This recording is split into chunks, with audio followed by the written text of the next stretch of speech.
എല്ലാവർക്കും സുഖമാണെന്ന് വിശ്വസിക്കുന്നു. ഏറ്റവും പുതിയ ക്ഷേമ പെൻഷൻ അറിയിപ്പുകളാണ് ഈ ഒരു വീഡിയോയിൽ നിങ്ങളുമായി പങ്കുവെക്കുന്നത്. നിരവധി പേർ പെൻഷൻ വിതരണവുമായി ബന്ധപ്പെട്ട ചോദ്യങ്ങൾ ഉന്നയിക്കുന്നതുകൊണ്ടും ഏറ്റവും പുതിയ ചില അറിയിപ്പുകൾ ലഭിച്ചതുകൊണ്ടും അതോടൊപ്പം തന്നെ പെൻഷൻ തട്ടിപ്പ് തടയുന്നതിന് വേണ്ടി എല്ലാ മാസവും ഫേസ് ഒതൻറ്റിക്കേഷനിലൂടെ പെൻഷൻ വിതരണം ചെയ്യുന്ന നടപടിയെക്കുറിച്ചുമാണ് വീഡിയോയിൽ പറയുന്നത്. വീഡിയോയുടെ വിശദാംശങ്ങളിലേക്ക് കടക്കുന്നതിന് മുമ്പ് കൂടുതൽ ആളുകളിലേക്ക് ഇൻഫർമേഷൻ എത്താൻ ഷെയർ ചെയ്യുക, ലൈക്ക് ചെയ്യുക. ഫേസ്ബുക്കിലൂടെ കാണുന്ന ആളുകൾ ഫോളോ ചെയ്യുക. വീഡിയോയുടെ വിശദമായ വിവരങ്ങളിലേക്ക് വരാം. ക്രിസ്മസിന് മുമ്പ് 2 മാസത്തെ ക്ഷേമ പെൻഷൻ നൽകാൻ സർക്കാർ 3000 കോടി രൂപ സഹകരണ ബാങ്കുകളുടെ കൺസോർഷ്യത്തിൽ നിന്നും കടമെടുക്കാൻ തീരുമാനിച്ചിരിക്കുന്നു എന്നാണ് ഇപ്പോൾ ലഭിക്കുന്ന റിപ്പോർട്ടുകൾ. ഇതിനു പുറമെ 1500 കോടി രൂപ ചൊവ്വാഴ്ച റിസർവ് ബാങ്ക് വഴി കടമെടുത്തിരുന്നു. 4 മാസത്തെ ക്ഷേമ പെൻഷൻ കുടിശ്ശികയാണുള്ളത്.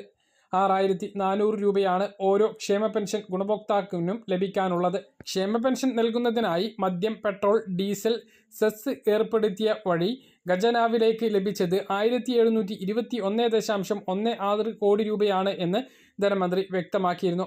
2024 ഒക്ടോബർ 8 വരെയുള്ള കണക്കാണിത്. ക്ഷേമ പെൻഷൻ കൃത്യമായി കൊടുക്കുന്നതിന് വേണ്ടിയാണ് സാമൂഹ്യ സുരക്ഷാ സീഡ് ഫണ്ട് KN ബാലഗോപാൽ 2023-24 ബജറ്റിൽ പ്രഖ്യാപിച്ചത്. എന്നിട്ടും ക്ഷേമ പെൻഷൻ കുടിശ്ശികയായി എന്നത് വലിയ വിമർശനത്തിന് ഇടയാക്കിയിരുന്നു. ക്ഷേമ പെൻഷൻ ലഭിക്കുന്ന ആൾ മരണപ്പെട്ടാൽ കുടിശ്ശിക അവകാശികൾക്ക് ലഭിക്കില്ല എന്നും ഇപ്പോൾ പുതിയ അറിയിപ്പ് വന്നിട്ടുണ്ട്. സെസ്സിലൂടെ ലഭിക്കുന്ന തുക സംസ്ഥാന സർക്കാരിൻ്റെ സഞ്ചിത നിധിയിലേക്ക് വരവ് വെക്കുകയും ക്ഷേമ പെൻഷനുള്ള ചെലവുകൾ ബജറ്റ് ശീർഷകങ്ങളിൽ വകയിരുത്തിയ തുകയിൽ നിന്നും അപ്രോപ്രിയേഷൻ നിയന്ത്രണത്തിന് വിധേയമാക്കിയാണ് ചെലവഴിക്കുന്നത്. അടുത്ത ക്ഷേമ പെൻഷൻ വിതരണത്തിന് വേണ്ടിയിട്ടാണ് സഹകരണ ബാങ്കുകളുടെ കൺസോർഷ്യത്തിൽ നിന്നും കടമെടുക്കാനുള്ള നടപടികൾ സർക്കാർ തുടങ്ങുന്നത് എന്നാണ് റിപ്പോർട്ട്. തുക ലഭിച്ചു കഴിഞ്ഞാൽ ഉടനെ തന്നെ പെൻഷൻ വിതരണം ആരംഭിക്കും. ഡിസംബർ 20 പെൻഷൻ വിതരണം ആരംഭിക്കും എന്നാണ് പ്രതീക്ഷിക്കുന്നത്. 25 ക്രിസ്മസിന് മുമ്പ് എല്ലാവർക്കും ക്ഷേമ പെൻഷൻ എത്തും. ഇപ്പോൾ നടന്നിട്ടുള്ള പെൻഷൻ തട്ടിപ്പ്, അതായത് അനർഹർ പെൻഷൻ കൈപ്പറ്റിയതുമായി ബന്ധപ്പെട്ട വിവാദങ്ങളുടെ അടിസ്ഥാനത്തിൽ വിവിധ സ്ഥലങ്ങളിൽ പരിശോധനകൾ തുടരുകയാണ്.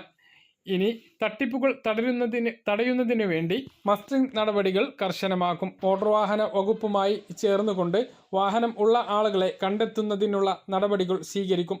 ഇതുകൂടാതെ പൂർണ്ണമായും കിടപ്പ് രോഗികളായിട്ടുള്ള ആളുകൾ ജീവിച്ചിരിപ്പുണ്ട് എന്നും അവർ തന്നെയാണ് പെൻഷൻ കൈപ്പറ്റുന്നത് എന്നും ഉറപ്പിക്കുന്നതിന് വേണ്ടി എല്ലാ മാസവും സഹകരണ സംഘം ജീവനക്കാർ പെൻഷൻ വിതരണവുമായി എത്തുന്ന സമയത്ത് ഫേസ് ഒതൻറ്റിഫിക്കേഷൻ നിർബന്ധമാക്കും. അതായത് വിരൽ പതിക്കുന്നതിനോ ഒപ്പിടുന്നതിനോ പകരമായിട്ട് ആ വ്യക്തിയുടെ മുഖം പ്രത്യേക ആപ്പ് ഉപയോഗിച്ച് സ്കാൻ ചെയ്യുന്ന രീതിയിലായിരിക്കും നടക്കുക. ഓരോ മാസം പെൻഷൻ വിതരണം ചെയ്യുമ്പോഴും ഈ നടപടി സ്വീകരിക്കും എന്നാണ് ഇപ്പോൾ ലഭിക്കുന്ന വിവരങ്ങൾ. അതുപോലെ സർക്കാർ ജീവനക്കാർ പെൻഷൻ പറ്റിയതിൽ കർശനമായ നടപടിയാണ് സ്വീകരിക്കുക. അവർക്കെതിരെ വകുപ്പ് തല അന്വേഷണവും തുക തിരിച്ചു പിടിക്കുന്നതുമായി ബന്ധപ്പെട്ട നടപടികളും ഉണ്ടാകും. എന്തായാലും അടുത്ത പെൻഷൻ വിതരണവുമായി ബന്ധപ്പെട്ട അറിയിപ്പുകൾ ലഭിക്കുന്ന മുറക്ക് തന്നെ കൃത്യമായി നിങ്ങളെ അറിയിക്കുന്നതാണ്.